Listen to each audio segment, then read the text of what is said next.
Hello dear student, welcome to our channel Accountancy Learning Made Easy. बेटा this is another video of the chapter cash flow statement. Last video में मैंने आपको DK Goyal की book के question number 26 तक करवा दिए थे. अब मैं आगे करवाने जा रही हूँ. पहले क्वेश्चन को समझ लेना. Question number 27. From the following information calculate cash flow from investing activities. हमें ईयर दे रखे हैं 31 मार्च 2016 और 2017. प्लांट एंड मशीनरी का बैलेंस दिया हुआ है, इन्वेस्टमेंट का बैलेंस दे रखा है, लैंड का बैलेंस दे रखा है. एडिशनल इन्फॉर्मेशन में कहा गया नंबर 1 डेप्रिसिएशन चार्ज किया आपने प्लांट एंड मशीनरी पर 72,000. ये डेप्रिसिएशन जो चार्ज है वो प्लांट एंड मशीनरी की क्रेडिट में आएगा क्योंकि हमें क्वेश्चन में कोई अकोमोलेटेड डेप्रिसिएशन के बैलेंस नहीं दे रखे. प्लांट एंड मशीनरी जिसकी बुक वैल्यू 1,20,000 है वो 75,000 की बिक गई, तो ये कम रेट पर बिकी है तो हमें लॉस हो गया. बिकी है तो बाय बैंक आ जाएगा प्लांट एंड मशीनरी अकाउंट में और by statement of P&L credit side आएगा लॉस है. इसके ऊपर कितना डेप्रिसिएशन था हमें नहीं पता क्योंकि बुक वैल्यू दी हुई है, डेप्रिसिएशन ऑलरेडी माइनस हो चुका है. तो हम ये मान के चलेंगे जो 72,000 का डेप्रिसिएशन हमें दिया हुआ है वो पूरी मशीन पर है, यानी कि जो बिकी है वो और जो नहीं बिकी उसके ऊपर, दोनों के ऊपर टोटल डेप्रिसिएशन 72,000 लिखा देंगे हम अकाउंट में क्रेडिट साइड. उसके बाद इन्वेस्टमेंट परचेज की गई है, इन्वेस्टमेंट अकाउंट जब बनाएंगे उसमें टू बैंक अकाउंट लिख देंगे. और कुछ इन्वेस्टमेंट बेच दी है 10,000 के लॉस पर, कितनी बिकी है वो मैं आपको इन्वेस्टमेंट अकाउंट बना के बताऊंगी कितना आ जाएगा. और इंटरेस्ट रिसीव हुआ इन्वेस्टमेंट के ऊपर, जो इंटरेस्ट रिसीव हुआ इन्वेस्टमेंट पर हमारी क्या है इनफ्लो ऑफ कैश है, ये आ जाएगा इनफ्लो ऑफ कैश में cash flow from investing activity में. लैंड सोल्ड हुई है एट ए प्रॉफिट ऑफ 80,000 का प्रॉफिट हुआ, तो कितने में बिकी वो कैसे करना मैं आपको लैंड अकाउंट बना के दिखाती हूँ. तो हमें तीनों ही अकाउंट बनाने पड़ेंगे. अब बेटा हम सबसे पहले हम बनाते हैं plant and machinery account. Plant and machinery क्या हमारी एसेट है, तो डेबिट साइड इंक्रीज होगा, क्रेडिट साइड डिक्रीज होगा. सबसे पहले लिखिए डेबिट साइड इंक्रीज, आप पेंसिल से लिखिएगा. बार बार आप प्रैक्टिस जब करेंगे अकाउंट की तो आपको आसानी से समझ आ जाएगा. लिखेंगे पर्टिकुलर्स अमाउंट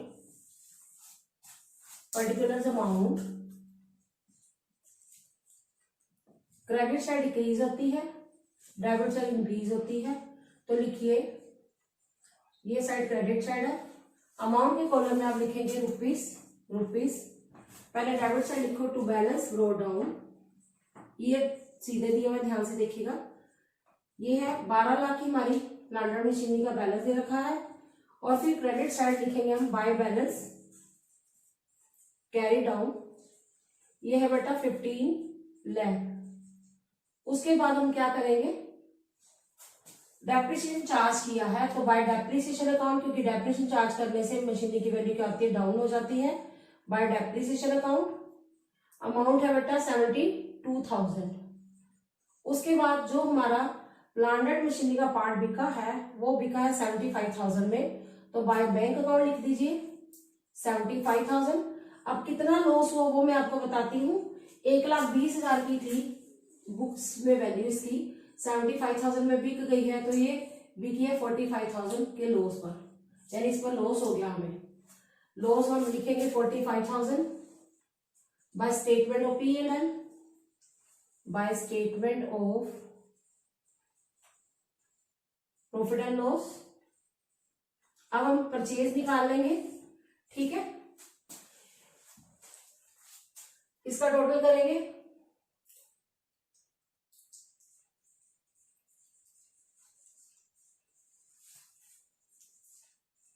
16,92,000. और जो हमारा परचेज निकल के आएगा वो टू बैंक अकाउंट आएगा. ये परचेज होगा टू बैंक अकाउंट 4,92,000. ये परचेज है कि हमने प्लांट एंड मशीनरी कितने की खरीदी है. ये बैलेंसिंग फिगर आया 16,92,000 क्रेडिट का टोटल था, उसमें से हमने डेबिट माइनस कर दिया 12 लाख, तो 4,92,000 आ गया. अब चलते हैं हम एक और अकाउंट बनाना पड़ेगा नॉन करंट इन्वेस्टमेंट अकाउंट. तो इसी के नीचे मैं बना के बता रही हूँ आपको, लिखिए नॉन करंट इन्वेस्टमेंट अकाउंट. ये बात याद रखना, इन्वेस्टमेंट पर कभी भी कोई डेप्रिसिएशन नहीं लगता. मार्केट में इसकी वैल्यू बढ़ भी सकती है, कम भी हो सकती है, पर इसके ऊपर डेप्रिसिएशन नहीं लगता. फॉर्मेट इसका भी सेम ही है. पर्टिकुलर अमाउंट डेबिट साइड जो है, डेबिट में इंक्रीज आता है, ये साइड डेबिट साइड है, और क्रेडिट साइड क्या आता है, डिक्रीज आता है। सबसे पहले आप देखिए लॉन्ग टर्म इन्वेस्टमेंट लिखी हुई है, वही एक ही बात है, लॉन्ग टर्म इन्वेस्टमेंट। आप क्या करोगे, डेबिट साइड से शुरू करोगे। डेबिट साइड आप लिखोगे to balance brought down, to balance brought down, to balance brought down. Beginning का बैलेंस कितना दिया हुआ देखिए 1,50,000, और जो क्लोजिंग बैलेंस है वो 4,20,000 दिया हुआ। तो आप लिखिए बाय बैलेंस कैरी डाउन 4,20,000, और जो बिक गई है इन्वेस्टमेंट वो क्रेडिट में आएगी। कितने की बिकी है देखिए, हमें नहीं पता कितने की बिकी है, पर हमें पता है परचेज पता है to bank account. Balancing figure जो हम आगे निकालते थे ऑलरेडी गिवन है, परचेज हमें पता है ये कितने की खरीदी गई है, उसकी वैल्यू है बेटा 3 लाख। तो आप टोटल कर दीजिए, ये आया इसका टोटल 4,50,000। तो हमें पता चल गया कि हमने सेल की होगी 30,000 की बाय बैंक अकाउंट करके, लेकिन 30,000 नहीं लिखना, कारण ये हमें लॉस भी है दिया हुआ, पर अमाउंट नहीं पता। लॉस दिया हुआ है by statement of P&L, statement of profit and loss हमें दिया हुआ है लॉस, हम 10,000 लिख देंगे। तो अपने आप देख सकते हैं 4,30,000 तो आ गया, 450 में से 430 गए तो 20,000 की सेल है। टोटल कर दीजिए 4,50,000। अब इस चीज को समझ लेना, जो ये सेल है 20,000 ये इनफ्लो ऑफ कैश है, यहाँ पर जो सेल हुई है प्लांट एंड मशीनरी की वो 75,000 है, ये भी इनफ्लो ऑफ कैश है। मैं साइड पर लिख देती हूँ 75,000 का हमारी प्लांट एंड मशीनरी बिकी है, और 20,000 की हमारी नॉन करंट इन्वेस्टमेंट बिकी है, और जो 3 लाख जो है वो आउटफ्लो है जो परचेज किया है। 4,92,000 भी क्या है, आउटफ्लो है, क्योंकि परचेज किया है हमने। अब बनाते हैं लैंड अकाउंट। लैंड अकाउंट क्यों बनाना पड़ा, क्योंकि लैंड को हमने क्या किया है, सेल किया है।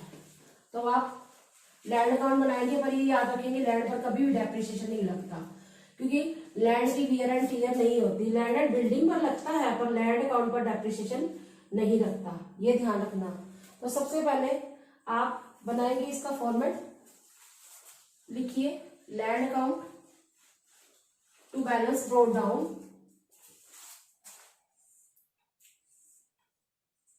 फॉर्मेट सेम बनेगा बेटा। पर्टिकुलर अमाउंट ये साइड डेबिट साइड है, ये साइड क्रेडिट साइड है। टू बैलेंस ब्रॉट डाउन हमारे पास ओपनिंग बैलेंस दे रखा है लैंड का 5 लाख, और क्लोजिंग बैलेंस है 4 lakh. Credit side by balance carry down 4 lakh, वो लिख लिया हमने। अब हमारी जो लैंड है वो कितने की बिकी है वो नहीं पता, कोई प्रॉब्लम नहीं है, हमें प्रॉफिट पता है। टू स्टेटमेंट ऑफ P&L लिख देंगे हम यहाँ पर, स्टेटमेंट ऑफ P&L। जो लॉस है प्रॉफिट दिया हुआ वो है 80,000। अब इसको ऐड कर देते हैं, तो हमारी ये पता चल जाएगी कि लैंड कितने की बिकी है, क्योंकि इसमें परचेज नहीं दी हुई हमें। तो आप टोटल करिए जरा, 5,80,000 आ गया, तो कितने की बिकी है वो हम बाय बैंक अकाउंट करके लिख देंगे, बैलेंसिंग फिगर आएगा ये सेल निकलेगी 1,80,000 की, तो ये भी इनफ्लो ऑफ कैश है। तो हमें एक्टिविटी भी पूछी है कैसे निकालें, वो भी मैं आपको बता देती हूँ। तो ये सेल जो है 1,80,000 है, ये मैंने साइड पर लिख ली, ठीक है, ताकि जब मैं वो cash flow from operating activity बनाऊं तो मुझे अमाउंट पता हो। लिख लीजिए cash flow from investing activity, cash flow from investing activity for the year ended 31st March 2017. Cash flow from investing activities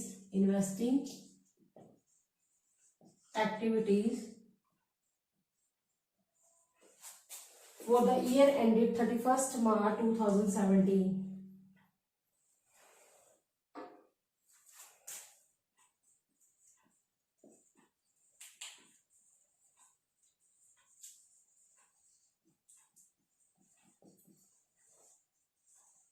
inflow inflow पे इकट्ठे लिख लूंगी, 4 इनफ्लोज है क्योंकि 3 तो चलो एसेट्स के होंगे और 3 और एक हमारा इंटरेस्ट रिसीव फ्रॉम इन्वेस्टमेंट है।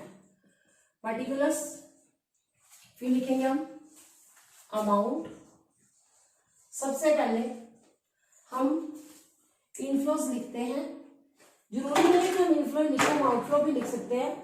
वैसे मैं बता रही हूँ इनफ्लो से पैसा आ रहा है तो ज्यादा बेटर है कि आप पहले इनफ्लोज लिख दो, वैसे तो कोई फर्क नहीं पड़ता। सेल ऑफ लैंड, लैंड कितने की बिकी है वो मैंने लिख ली थी 1,80,000 की, और जो sale of plant and machinery वो है 75,000। Sale of plant and machinery 75,000। Sale of investment, जो इन्वेस्टमेंट बिकी है वो है 20,000। सेल ऑफ इन्वेस्टमेंट 20,000, ये इनफ्लोज है। और इंटरेस्ट रिसीव हुआ हमें इन्वेस्टमेंट पर तो वो भी इनफ्लो है। Interest received on investment, investment पे जो हमें इंटरेस्ट रिसीव हुआ है वो इनफ्लो कैश है, उसका अमाउंट हमें दिया हुआ है 15,000। ठीक है बेटा। इसके अलावा जो हमने परचेज की है वो है हमारी purchase of plant and machinery, purchase of plant and machinery, वो मैंने आंसर बताया था आपको 4,92,000, वो माइनस में है 4,92,000। उसके अलावा परचेज ऑफ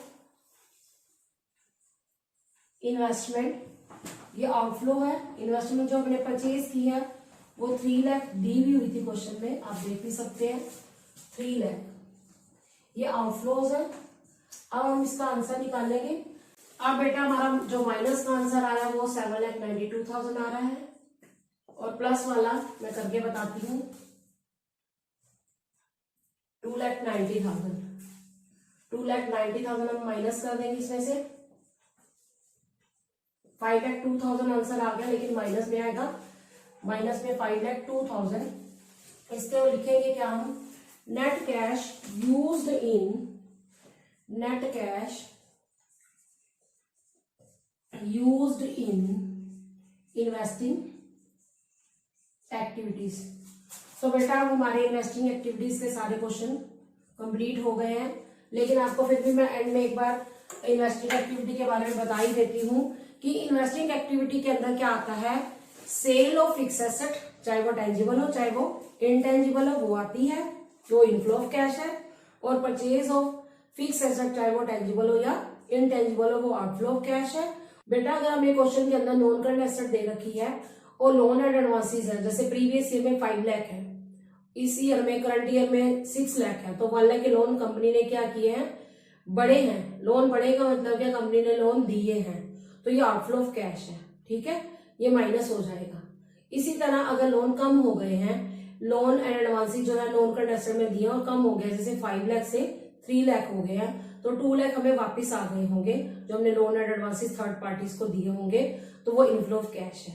इसी तरह चाहे वो लॉन्ग टर्म लोन हो चाहे वो शॉर्ट टर्म लोन हो, अगर नॉन करंट मतलब हमें क्या दे रखे हैं, एसेट साइड दे रखे हैं, जो long term loan and advances है वो तो हमें नॉन करंट एसेट में दिए हो सकते हैं, और जो short term loan and advances है वो हमें करंट एसेट में दिए हो सकते हैं। अगर short term loan and advances current asset में दे रखे हैं तो अब आप देखोगे कि वो बढ़ रहे हैं या कम हो रहे हैं। जैसे लोन हमारे पहले 1 लाख थे शॉर्ट टर्म लोन, और अब क्या हो रहे हैं, वो 2 लाख हो रहे हैं। तो कंपनी ने जो 1 लाख डिफरेंस बचा वो कंपनी ने लोन प्रोवाइड किया होगा थर्ड पार्टीज को शॉर्ट टर्म पीरियड के लिए, तो ये इंक्रीज हो गया है, तो ये आउटफ्लो ऑफ कैश होगा।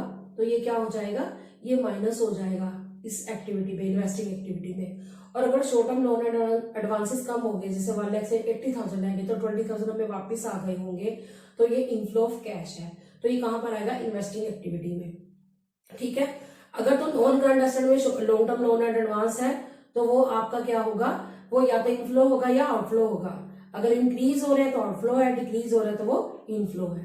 इसी तरह मैंने अभी दोबारा बता रही हूँ, करंट एसेट के अंदर बताया short term loan and advance, अगर वो बढ़ रहे हैं तो वो क्या है, वो आउटफ्लो है, माइनस होगा इन्वेस्टिंग एक्टिविटी में, और वो कम हो रहे हैं तो वो क्या होगा, इनफ्लो कैश है, इन्वेस्टिंग एक्टिविटी में ही आएगा। इसी तरह हम करते हैं नॉन करंट इन्वेस्टमेंट अगर परचेज हो रही है तो वो आउटफ्लो ऑफ कैश है, और नॉन करंट इन्वेस्टमेंट अगर क्या हो रही है, सेल हो रही है, तो वो इनफ्लो ऑफ कैश है। इसके अलावा डिविडेंड रिसीव्ड, इंटरेस्ट रिसीव्ड और रेंट रिसीव्ड, ये 3 DRI मैंने बताए थे, dividend received, rent received, interest received, ये हमारे लिए क्या है, इनकम्स है। इनफ्लो ऑफ कैश है वो इन्वेस्टिंग एक्टिविटी में आता है। तो ये सारी आइटम्स हमारी आ जाती हैं किसके अंदर, इन्वेस्टिंग एक्टिविटीज के अंदर। जैसे अब हमारी बुक में तो चलो क्वेश्चन नहीं है long term loan and advances का या short term loan and advances का जो एसेट साइड दिए हैं, लेकिन अगर आ जाए पेपर में तो आपने इस तरह से करना है। तो अब बेटा मैं आपको अगली एक्टिविटी समझाने जा रही हूँ, cash flow from financing activity. अब कंपनी क्या करती है, फाइनेंस करती है। किसमें फाइनेंस करती है ये मैंने आपको समझा रखा है। फाइनेंसिंग एक्टिविटी में क्या क्या आता है, एक इशू ऑफ शेयर्स आते हैं। कंपनी जब शेयर इशू करती है तो इनफ्लो ऑफ कैश है। अगर कंपनी क्या करती है, रिडम्पशन कर देती है शेयर्स की, तो वो क्या है, आउटफ्लो ऑफ कैश है। अगर कंपनी इशू करती है डिबेंचर्स तो कंपनी के लिए क्या है, इशू और डिबेंचर इनफ्लो ऑफ कैश है। अगर रिडम्पशन करती है डिबेंचर्स की तो क्या है, वो आउटफ्लो ऑफ कैश है। अगर long term borrowings, long term borrowing में चाहे डिबेंचर्स आ जाए, चाहे लॉन्ग टर्म लोन आ जाए, किसी से भी लोन लिया है, पब्लिक डिपॉजिट है, बाहर वाली पार्टी से लिया, किसी इंस्टीट्यूशन से लोन लिया है, तो वो क्या है, वो अगर लोन लिया है तो ये इनफ्लो ऑफ कैश है। अगर लोन की पेमेंट की गई है तो वो क्या है, आउटफ्लो ऑफ कैश है।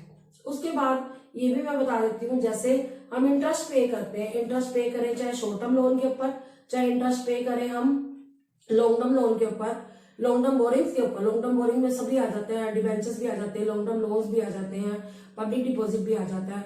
तो ये सारे हमारे क्या है, interest paid outflow of cash है, वो माइनस होगा।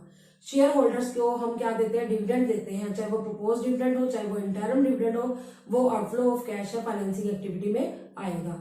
अगर बैंक ओवरड्राफ्ट है, वैसे तो हमारी करंट लायबिलिटी है, अगर बैंक ओवरड्राफ्ट बढ़ जाता है, बैंक ओवरड्राफ्ट बढ़ने का मतलब क्या, हमने लिया है पैसा बैंक से ज्यादा, एक्स्ट्रा लिया है, तो वो इनफ्लो ऑफ कैश है। अगर डिक्रीज हो जाता है बैंक ओवरड्राफ्ट तो ये आउटफ्लो कैश है। ठीक है, इसी तरह कैश क्रेडिट अगर इंक्रीज हो रहा है तो इनफ्लो ऑफ कैश है, फाइनेंसिंग एक्टिविटी में आएगा। अगर कैश क्रेडिट कम हो गया, इट मीन हमने पेमेंट कर दी कैश क्रेडिट की, तो ये आउटफ्लो ऑफ कैश है। इंटरेस्ट चाहे बैंक ओवरड्राफ्ट पर आ जाए, इंटरेस्ट फ्रॉम कैश क्रेडिट आ जाए, तो ये आउटफ्लो ऑफ कैश है। फाइनेंसिंग एक्टिविटी में ये सारी आइटम्स आती हैं। अब बात आती है जब शेयर इशू होते हैं प्रीमियम पर, तो जो प्रीमियम है इसको सिक्योरिटी प्रीमियम रिजर्व कहते हैं।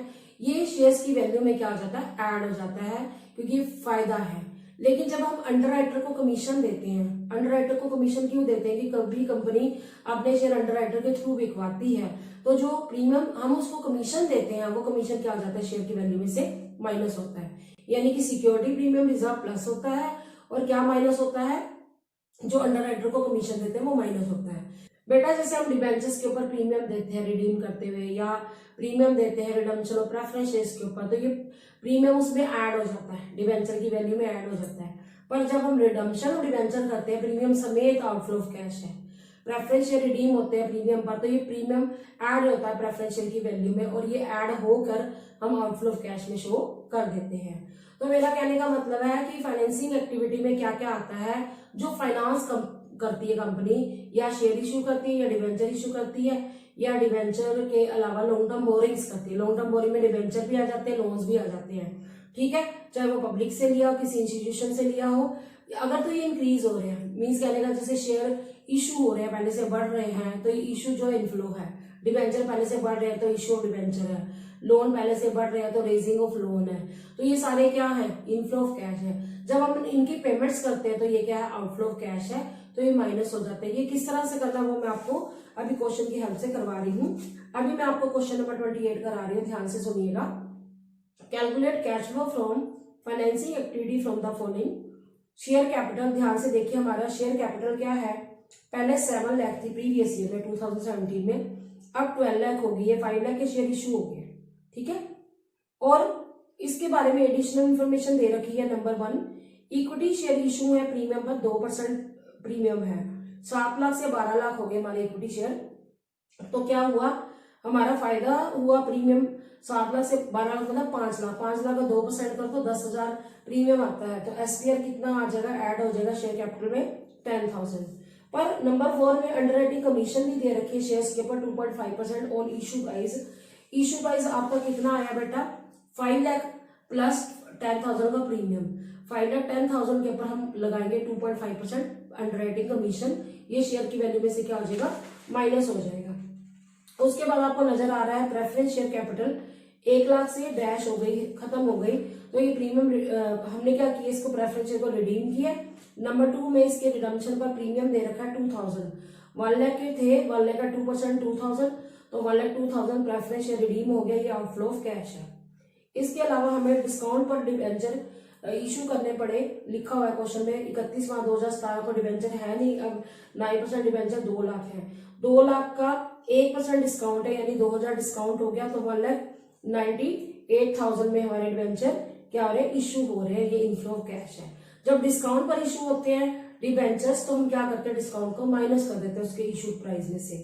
अगले डिवेंचर भी दिए 7% डिवेंचर, पहले 1 लाख तक है ही नहीं, इट मीन वो रिडीम हो गए, उसके ऊपर हमें 5% प्रीमियम देना पड़ा, 1 लाख के ऊपर 5% 5,000 हमारा प्रीमियम और रिडम्पशन है, तो ये आउटफ्लो ऑफ कैश है, माइनस हो जाएगा। उसके अलावा इंटरेस्ट पे किया डिवेंचर्स के ऊपर, ये आउटफ्लो ऑफ कैश है, 7,000 माइनस हो जाएगा। डिविडेंड पे किया हमने प्रेफरेंस शेयर्स पर 8,000, ये हमारा आउटफ्लो ऑफ कैश है, ये माइनस हो जाएगा। याद रखना प्रीमियम एसपीआर अगर आ जाए, सिक्योरिटी प्रीमियम रिजर्व आ जाए, ये शेयर की वैल्यू में प्लस हो जाता है। अंडरराइटिंग कमीशन आ जाए तो वो माइनस होती है, क्योंकि हमारा एक्सपेंस है। इसी तरह डिवेंचर हो, डिस्काउंट पर इशू किए हैं, तो डिस्काउंट जो है वो माइनस हो जाता है, क्योंकि ये कंपनी के लिए लॉस है। लेकिन जब डिवेंचर हो या प्रेफरेंस शेयर्स हो, उनको रिडीम हम प्रीमियम पर करते हैं, तो उसकी वैल्यू में प्लस हो जाता है, क्योंकि प्रीमियम और रिडम्पशन क्या है, वैसे तो आउटफ्लो है, कि वो उसकी वैल्यू में ऐड होकर माइनस होगा, क्योंकि वो आउटफ्लो ऑफ कैश है। तो अब आप करिए जरा cash flow from financing activity. आपको मैं नोट्स जो है साइड पर ही बता दूंगी किस तरह से बनाने हैं, कि आपको दोबारा से बनाने की जरूरत नहीं है, ठीक है। फाइनेंसिंग एक्टिविटी में हम इसके अलावा और क्या कर सकते हैं, बैंक ओवरड्राफ्ट भी आ सकते हैं हमारे पास क्वेश्चन में, या कैश क्रेडिट भी आ सकता है, इंटरेस्ट भी आ सकता है बैंक ओवरड्राफ्ट में, कैश क्रेडिट के ऊपर इंटरेस्ट आ सकता है, शॉर्ट टर्म लोन आ सकते हैं। पर इस क्वेश्चन में जो जो पॉइंट्स है वो मैंने आपको क्लियर कर दिए हैं। लिखिए क्वेश्चन नंबर 28, लिखिए cash flow from financing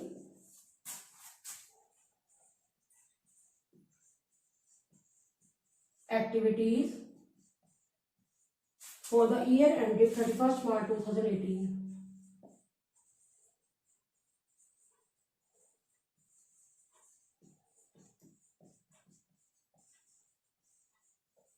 format है इसका बेटा पर्टिकुलर्स अमाउंट।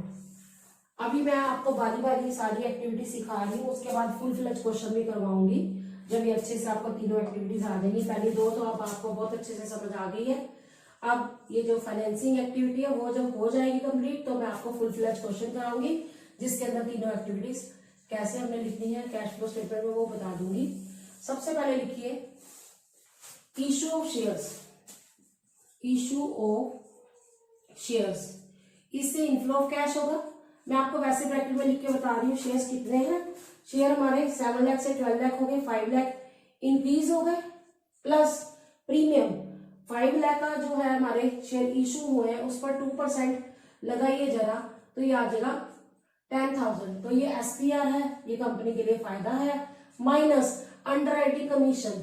अंडरराइटर वो बंदे होते हैं जो कंपनी के शेयर को बिकवाते हैं। 5,10,000 के ऊपर हमारा फोर्थ पॉइंट में देखो 2.5% है, 2.5 का मैं 10 नीचे लगा रही हूँ और 100 या परसेंट वाला कर दिया, तो ये करके देखिए जरा।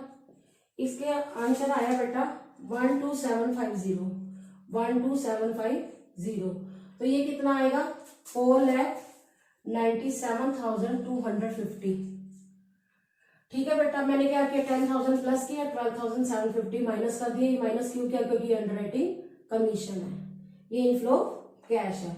उसके अलावा आप देखिए 8% प्रेफरेंस शेयर क्या हुए हैं, रिडीम हुए हैं, तो रिडम्पशन वाले में पॉइंट्स नीचे लिख लेती हूँ ताकि वो आउटफ्लो अलग रहे, तो कोई फर्क नहीं पड़ता अब अगर ऐसे साथ साथ भी लिख दोगे। 8% प्रेफरेंस शेयर ये क्या हुए, रिडीम हुए हैं, लिखो रिडम्पशन ऑफ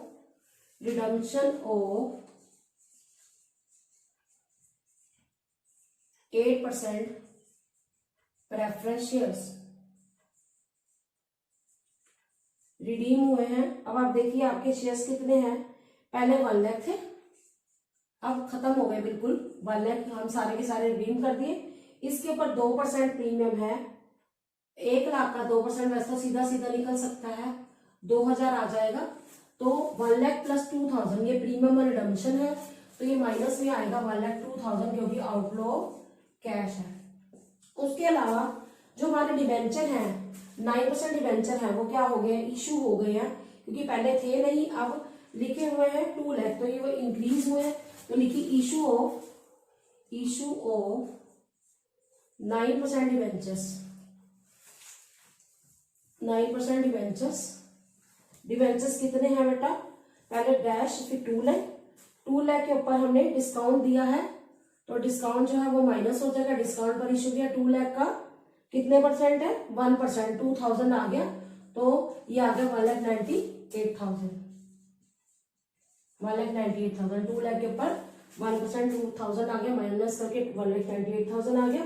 अब रिडम्पशन ऑफ, लिखिए रिडम्पशन ऑफ 7% डिबेंचर, 7% डिबेंचर्स। अब डिबेंचर देखिए पहले 1 लाख के अब है ही नहीं, तो 1 लाख के अमाउंट है और उसके ऊपर प्रीमियम भी है रिडम्पशन के ऊपर, वो कितना 5%, 1 लाख का 5% 5000 आ गया, तो 1,05,000 आउटफ्लो कैश है। ठीक है बेटा, अब हमें क्या करना है, अब हमें अगला पॉइंट देखना है, इंटरेस्ट पेड ऑन डिबेंचर्स है, इंटरेस्ट पेड ऑन 7% डिबेंचर्स, इसका अमाउंट में दे रखा है 7000, ये आउटफ्लो कैश है, तो ब्रैकेट में लिख लिया, जो जो आउटफ्लो है वो मैं ब्रैकेट में लिख रही हूं। उसके बाद देखिए dividend paid on preference shares, preference share के ऊपर हम डिविडेंड पे करेंगे, तो ये क्या है बेटा, आउटफ्लो कैश है 8000।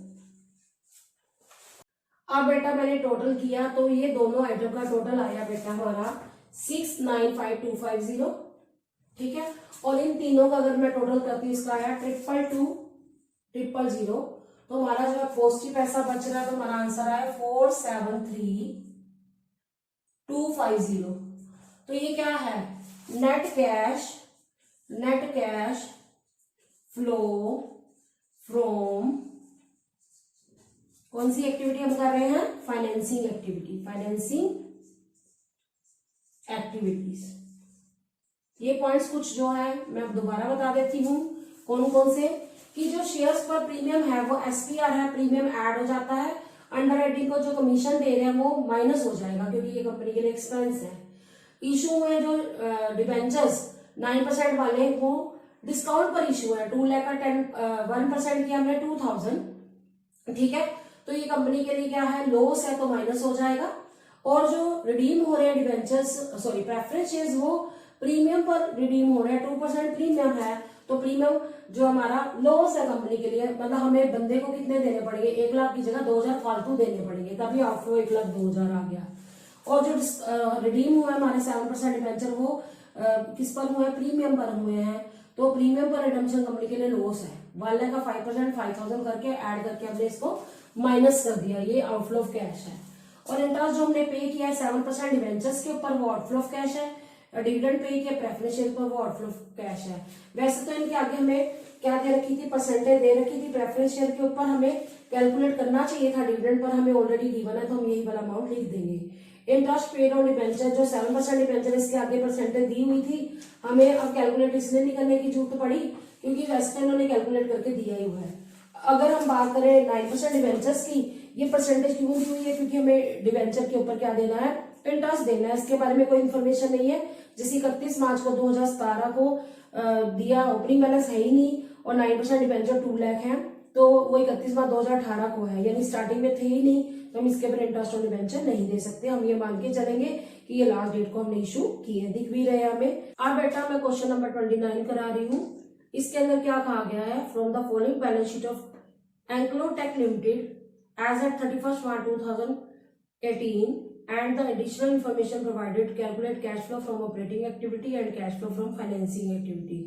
अब हमें बैलेंस शीट नजर आ रही है क्वेश्चन के अंदर और एडिशनल इन्फॉर्मेशन दी हुई है। हमारे शेयर जो है पहले पिछले साल 4,50,000 थे और अब 5 लाख हो गए, तो इश्यू ऑफ शेयर्स है, ये आएगा फाइनेंसिंग एक्टिविटी में, इनफ्लो ऑफ कैश। और प्रेफरेंस शेयर हमारे 3 लाख से 2 लाख हो गए हैं, पर इसके बारे में एडिशनल इन्फॉर्मेशन है कि ये रिडीम हुआ है 5% प्रीमियम पर। तो रिडीम हुआ है 3 लाख से 2 लाख यानी 1 लाख, रिडीम हो गया 1 लाख का 5% 5,000। ये प्रीमियम और रिडम्पशन जो है ये क्या है, ये ऐड हो जाएगा 1 लाख के अंदर, आउटफ्लो ऑफ कैश हो जाएगा ये फाइनेंसिंग एक्टिविटी में। और इसके अलावा जो प्रीमियम और रिडम्पशन है ये क्या है, प्रीमियम और रिडम्पशन हमारा ऑपरेटिंग एक्टिविटी में ऐड होता है। ठीक है, premium on issue of preference shares, ठीक है, रिटर्न ऑफ। उसके अलावा हमें रिजर्व एंड सरप्लस दे रखा है एडिशनल इन्फॉर्मेशन में।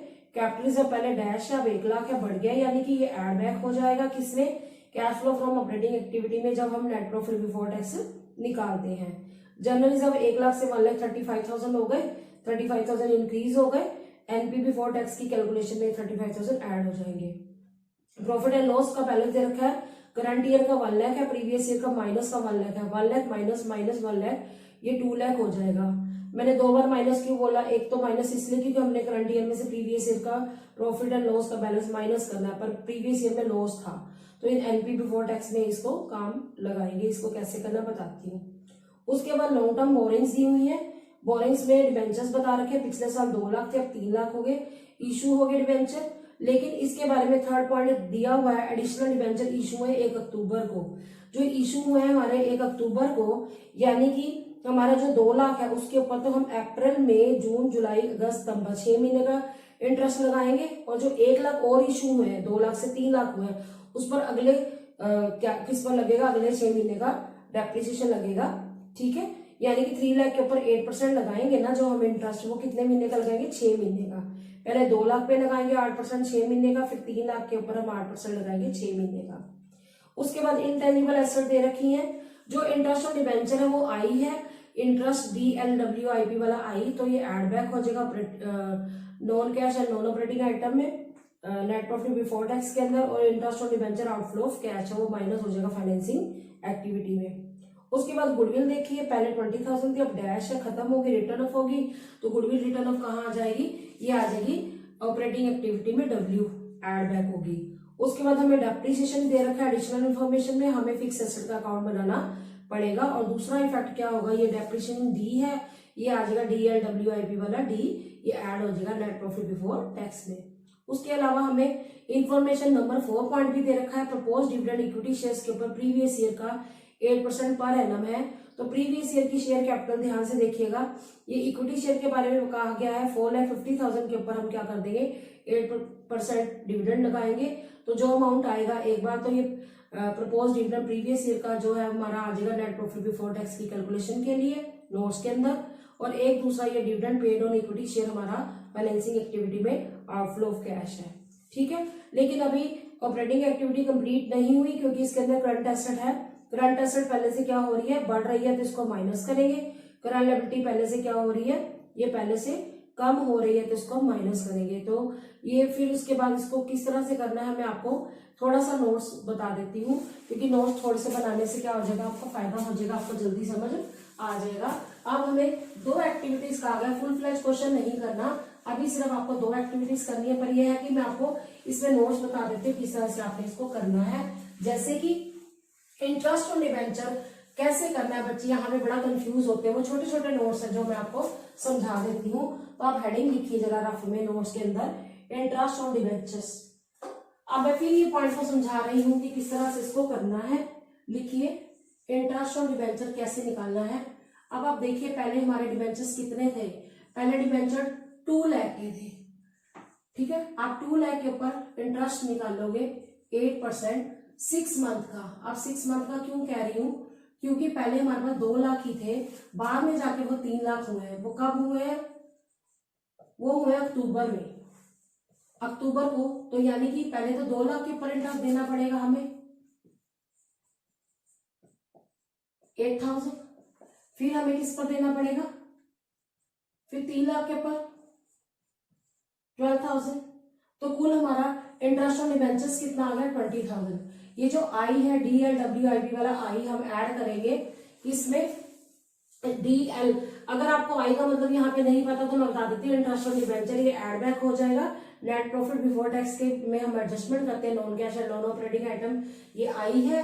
और उसके अलावा क्योंकि आई मीन्स ये कैश फ्लो स्टेटमेंट के अंदर जब ऑपरेटिंग एक्टिविटी बनाते हैं उसके अंदर हम नॉन ऑपरेटिंग आइटम लेते हैं, ये ऐड हो जाएगा। दूसरा इंटरेस्ट ऑन डिबेंचर हमारा आउटफ्लो ऑफ कैश है फाइनेंसिंग एक्टिविटी में आ जाएगा। अब हम क्या करते हैं, लिखिए कैलकुलेशन ऑफ डिविडेंड, सिर्फ ऐसे लिख लीजिए डिविडेंड ऑन इक्विटी शेयर्स।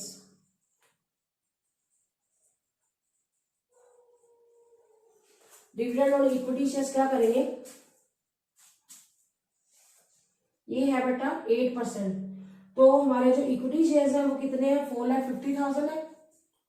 और इन्होंने क्या लिखा हुआ है, proposed dividend on equity share capital for the previous year ended 31st March 2017 was paid at the rate of 8% per annum। 4,50,000 का 8% करेंगे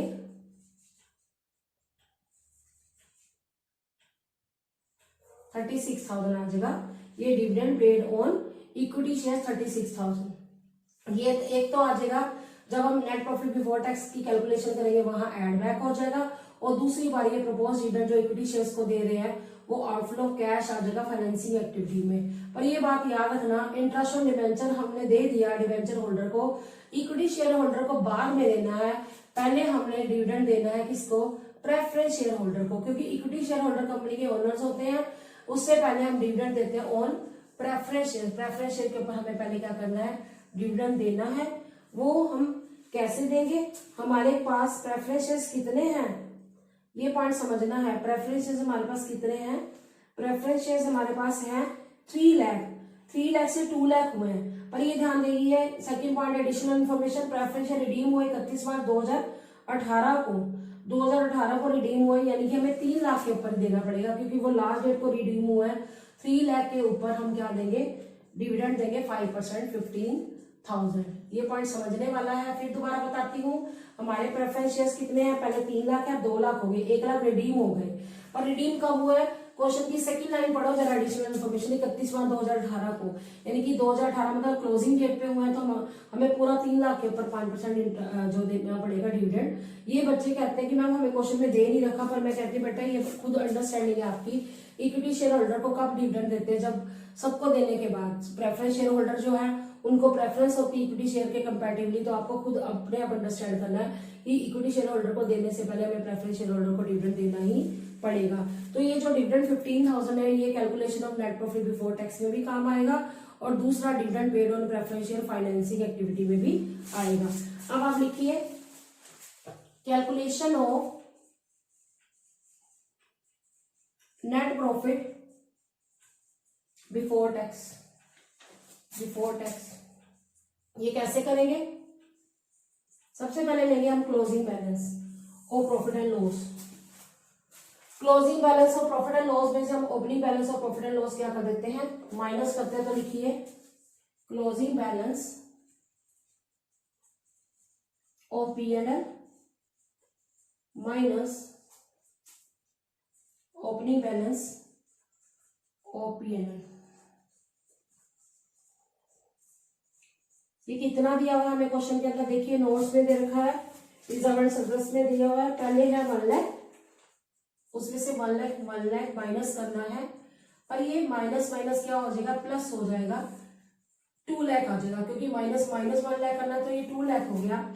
अब ऐड करेंगे हम, कुछ आइटम्स हमें दे रखी है।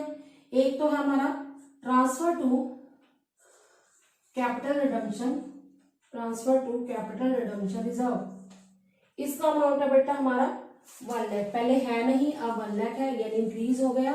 इसने हमारे प्रॉफिट को क्या कर रखा है, कम कर रखा है। एक तो ये रिजर्व है और एक और रिजर्व भी दिया हुआ है हमें क्वेश्चन में, जनरल रिजर्व। पहले 1 लाख था, अब 1,35,000 है। Transfer to general reserve 35,000 increase हो गया। इसने हमारे प्रॉफिट को क्या कर रखा है, कम। अब बढ़ाने के लिए हम इसको ऐड बैक करेंगे। Propose dividend on preference share. Preference share के ऊपर मैंने अभी कैलकुलेट किया, वो है 15,000। फिर प्रपोज डिविडेंड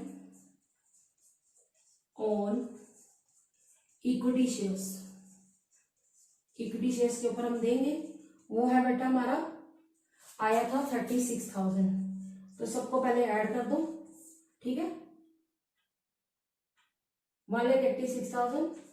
तो ये हमारा calculation of net profit before tax आ गया 3,86,000। इसी से हम क्या शुरू करेंगे, cash flow from operating activities. ठीक है बेटा, अब हम करते हैं शुरू तीनों एक्टिविटीज वाला क्वेश्चन। वैसे तो ये फुल फ्लैश क्वेश्चन है, पर इन्होंने अभी हमें सिर्फ पूछा क्या हुआ है, अभी इन्होंने हमें पूछा है सिर्फ 2 एक्टिविटीज। तो आप बनाइए cash flow statement for the year ended 31 March 2018। Cash flow statement for the year ended 31st March 2018। अब बेटा हम शुरू करेंगे cash flow from operating activities. ये शुरुआत होती है नेट प्रॉफिट बिफोर टैक्स से। ये अमाउंट मैंने अभी आपको निकाल के बताया 3,86,000। इसमें हम एडजस्टमेंट करते हैं for non cash and non operating items. Depreciation दे रखा है 60,000। एडिशनल इंफॉर्मेशन के दो जो है क्या होते हैं, 2 सोल्यूशन होते हैं। एक तो डेप्रिसिएशन को हम अकाउंट में दिखाते हैं किसी एसेट अकाउंट में, जैसे हमें क्वेश्चन में टेंजिबल एसेट दे रखे उसके अंदर आएगा, लेकिन हमें बनाने की जरूरत नहीं है क्योंकि हमें यहाँ पे इन्वेस्टिंग एक्टिविटी नहीं करनी, तो इसमें डेप्रिसिएशन ऐड बैक कर देंगे। इंटरेस्ट ऑन डिबेंचर मैंने आपको कैलकुलेशन करके बताई है 20,000। और दूसरा इफेक्ट क्या होगा, interest on debenture outflow of cash हो जाएगा, फाइनेंसिंग में माइनस हो जाएगा। अब प्रीमियम और रिडम्पशन ऑफ प्रेफरेंस शेयर मैंने आपको कैलकुलेट करके बताया 5,000 आया। एक तो इसमें ऐड बैक होगा क्योंकि ये रिटर्न ऑफ होता है, और दूसरा जो है ये क्या हो जाएगा, प्रीमियम ऐड हो जाएगा प्रेफरेंस शेयर में जब वो रिडीम करेंगे, तो ये आउटफ्लो ऑफ कैश में आ जाएगा हमारा फाइनेंसिंग एक्टिविटी में। गुडविल हमें एडजस्टमेंट में नहीं दे रखी थी, गुडविल हमें नोट्स में दे रखी है, वो पहले से कम हो रही है, रिटर्न ऑफ हो रही है, तो वो डब्ल्यू है।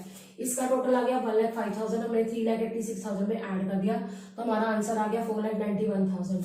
इसको बोलते हैं क्या है, operating profit before working capital changes. हम ऐड करते हैं decrease in current asset, increase in current liability, उसकी कोई आइटम दे नहीं रखी तो हम उसको डैश लिख देंगे, तो टोटल दोबारा हमारा 4,91,000 ही आ जाएगा। फिर हम क्या करते हैं, लेस करते हैं increase in CA and decrease in current liability. आपकी इंक्रीज हो रही है करंट एसेट, आप देखिए पहले 3,40,000 थी, अब 4,20,000 होगी, 80,000 से इंक्रीज होगी, वो हमने लिख दी। और करंट लायबिलिटी डिक्रीज हुई है, पहले 1,10,000 की अब 70,000 होगी, 40,000 डिक्रीज हो गई। तो ये दोनों जो है इनका टोटल आ गया 1,20,000। ये माइनस करना है क्योंकि ये मैंने अभी आपको लेस लिख के दिखाया है, तो माइनस करके आ गया 3,71,000। ये आ गया अमाउंट हमारे पास पॉजिटिव है। Net cash flow from operating activities ये मैंने बाहर लिख दिया। तो अब ये एक एक्टिविटी हमारी खत्म हो गई है। इस क्वेश्चन के अंदर हमें इन्वेस्टिंग एक्टिविटी नहीं पूछी हुई, अब हमें पूछा गया cash flow from financing activity, वो कैसे निकालना है मैं आपको बताती हूँ। अब बेटा हम cash flow from financing activity में सबसे पहले क्या लिखेंगे, इश्यू ऑफ शेयर्स। कंपनी के शेयर्स पहले से क्या हो गया, बढ़ गए हैं, जैसे पहले 4.5 लाख थे 5 लाख हो गए, 50,000 बढ़ गए, तो ये इनफ्लो ऑफ कैश है, पैसा आएगा कंपनी के पास।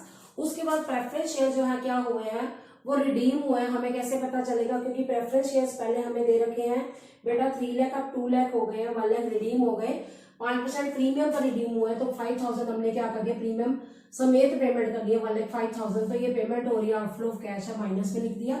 डिवेंचर आप देखिए हमारे क्या हो रहे हैं, 2 लाख से 3 लाख हो रहे हैं, तो ये इश्यू ऑफ डिवेंचर्स है, इनफ्लो ऑफ कैश है, तो ये 1 लाख लिख दिया। उसके बाद मैंने आपको वर्किंग नोट्स बनवाए थे, ये तीनों पॉइंट्स के। इंटरेस्ट पे किया डिवेंचर्स के ऊपर, ये 20,000 जो है आउटफ्लो ऑफ कैश है। डिविडेंड हमने पे किया प्रेफरेंस शेयर्स के ऊपर 15,000, ये आउटफ्लो ऑफ कैश है। डिविडेंड पे किया हमने इक्विटी शेयर्स के ऊपर 36,000, ये आउटफ्लो ऑफ कैश है। तो ठीक है, फिर प्लस माइनस करके अभी भी हमारा जैसे माइनस की आइटम है 1,76,000, इनको इसको इसको इसको और इसको ऐड करके 1,76,000 आया, ये आउटफ्लो है। और 2 इनफ्लोज है, एक 50,000 एक 1 लाख, तो डिफरेंस हमारा बच गया 26,000। पर नेट कैश यूज इन लिखना है, यूज इन क्योंकि हमारा पैसा ज्यादा यूज हो गया है वो है 26,000। तो बेटा इस क्वेश्चन के अंदर हमें दो एक्टिविटीज पूछी हुई थी, एक थी cash flow from operating activity, वो मैंने आपको समझा दी है, एक cash flow from financing activity, वो भी बेटा मैंने आपको समझा दी है। तो बेटा आज आपको मैंने इस वीडियो के अंदर एक तो क्वेश्चन नंबर 27 कराया जो कि cash flow from investing activity से रिलेटेड था, और क्वेश्चन नंबर 28 और 29 कराया जिसके अंदर हमने क्या किया है, 28 में तो हमने फाइनेंसिंग एक्टिविटी की है, लेकिन 29 में हमने ऑपरेटिंग एक्टिविटी और फाइनेंसिंग एक्टिविटी करी है। So student, I hope you understood the topic well. Stay tuned with me in the next video. Thanks for watching.